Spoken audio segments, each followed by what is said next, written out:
সেটা হচ্ছে তাদের হাতের হচ্ছে কারসাজি, এই কারিশমা, তারা হচ্ছে এই মধুর ভিতরে এই মধুটা কি করে, এই যে কাচের গ্লাস দেখেন, এই কাচের গ্লাসের সাইড ধরে আমি এই মধুটা কিছু পরিমাণে ঢালে দেবো।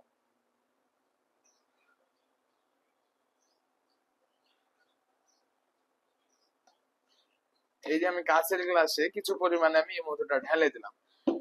ঢেলে দেওয়ার পরে যদি বলি, দেখেন যে ভেজাল মধু ভিতরে মানে হচ্ছে পানিতে মিশে না, আসল মধু মিশে, অথচ এটা ভেজাল মধু। এবার দেখেন আবারও ঘুরে ফিরে সেই একই লেয়ার দিচ্ছে। এতটাই এই লেয়ারটা দিতেছে যেটা আসল মধু এবং ভেজাল মধুর মধ্যে আপনি পার্থক্য করতে পারবেন না। এবং এই আসল এবং ভেজালের ভিতরে এই যে মধুর বাজারে এত ভিড় এবং এত ভেজালে মানে সয়লাভ হয়ে আছে যে আপনি সহজে ধরতেও পারবেন না।